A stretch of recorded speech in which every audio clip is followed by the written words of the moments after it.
Selamat pagi Bapak Ibu dan Saudara yang dikasihi Tuhan. Kembali bertemu dengan saya Pendeta Helen Ruth Manurung dalam Sapaan dan Renungan Pagi GKI Salatiga. Hari ini Rabu 20 Maret 2024. Kita akan merenungkan firman Tuhan dengan judul Doa yang penuh keberserahan. Mari kita mengawalinya dengan berdoa. Ya Allah Bapa kami yang bertata di dalam kerajaan surga, kami bersyukur untuk kasih setia dan berkat Tuhan yang selalu Tuhan sediakan bagi kami. Saat ini Tuhan, kami mau merenungkan firman-Mu bersama-sama. Biar roh hikmat menuntun kami, menolong kami untuk dapat memahami firman Tuhan dengan baik. Dan biar roh hikmat itu juga terus mendorong kami untuk dapat mewujud nyatakannya di dalam kehidupan kami. Tolonglah kami yang terbatas ini Tuhan, di dalam nama Tuhan kami Yesus Kristus kami berdoa.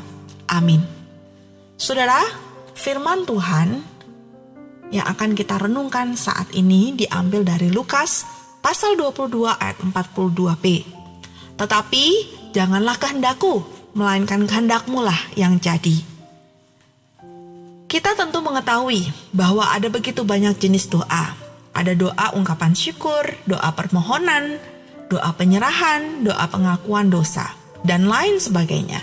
Di antara banyak jenis doa yang ada, bisa jadi doa penyerahan adalah doa yang sulit untuk dapat diungkapkan. Karena ketika kita menyatakan doa penyerahan, maka kita membutuhkan ketulusan, keikhlasan, dan pasrah sempurna hanya kepada kehendak Tuhan. Sebuah kisah dari kumpulan ilustrasi menggambarkan kehidupan seorang ratu yang kaya raya dan begitu cantik. Suatu hari anaknya sakit, dia mencari dokter terbaik di seluruh negeri itu untuk bisa mengobati anaknya. Tetapi bukannya anaknya semakin pulih dan sehat, namun justru sebaliknya, anak itu semakin menurun kondisinya. Ketika dia berdoa dengan sungguh-sungguh, Tuhan tolonglah anakku, semoga ia boleh sembuh dan membuat anakku ini semakin pulih keadaannya setiap hari. Hari demi hari, anak itu tidak kunjung membaik.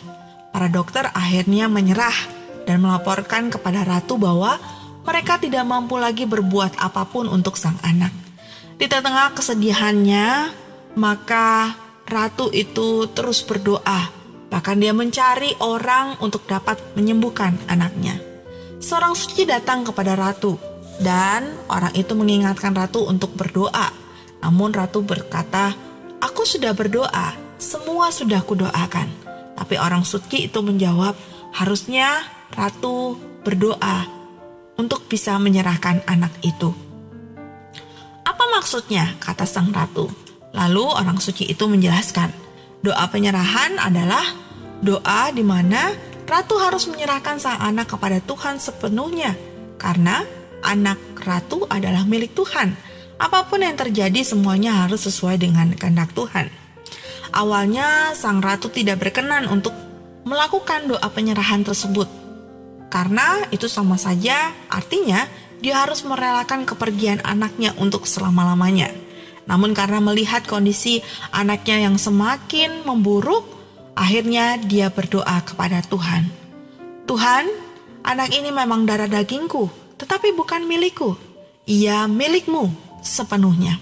Aku menyerahkan dia kepadamu. Terjadilah kepadanya sesuai dengan kehendak-Mu." Dengan sekuat tenaga, ratu terus memanjatkan doanya berulang-ulang sampai akhirnya ratu itu tertidur. Dan dia kemudian bermimpi. Anaknya sedang tersenyum dan melambaikan tangan perpisahan kepada sang ratu. Saudara, dalam kumpulan ilustrasi bijak, kisah ini memang tidak berlanjut. Kita tidak diberitahu apakah anak sang ratu itu semakin sehat atau bahkan sebaliknya, dia meninggal. Tetapi ada kalimat penutup di akhir kisah itu yang berpesan begini, "Semua doa-doa manusia sesungguhnya dijawab oleh Tuhan, tetapi jawaban Tuhan bukan terletak pada dikabulkannya doa-doa kita, melainkan cara kita menerima apapun yang Tuhan berikan pada kita." Bukankah Tuhan Yesus juga memberikan contoh bahwa doa yang dipanjatkan kepada Sang Bapa dijiwai dengan semangat penyerahan? Kalimat pamungkas Yesus di dalam doanya adalah, "Janganlah kehendakku yang terjadi, namun kehendak-Mu lah yang jadi."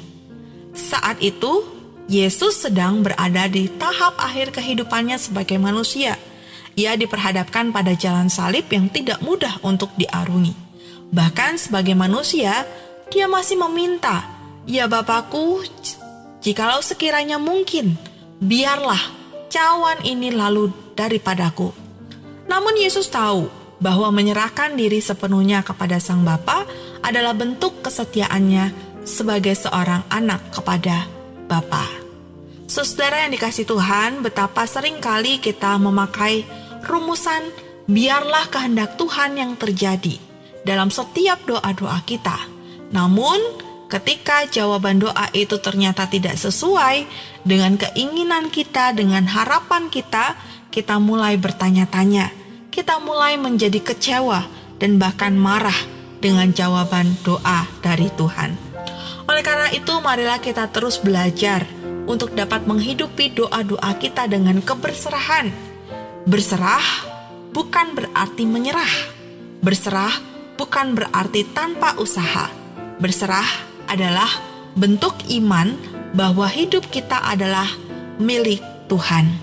Karena berserah adalah menyerahkan seluruh hidup kita dalam rancangan Tuhan yang indah pada waktunya.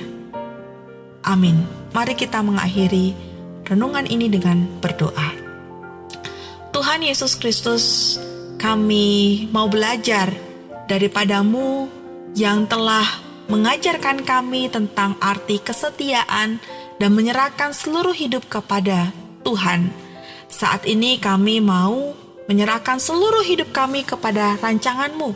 Biarlah apa yang kami lakukan dalam hidup ini boleh berkenan kepada Tuhan. Apapun yang kami rencanakan, semua cita-cita dan harapan-harapan kami akan masa depan itu kiranya boleh selalu ada di dalam Tuhan. Bimbinglah kami selalu di jalan Tuhan yang benar, dan hanya kepada Tuhan Yesus Kristuslah kami berserah. Amin. Selamat pagi saudara, selamat beraktivitas. Tuhan Yesus memberkati.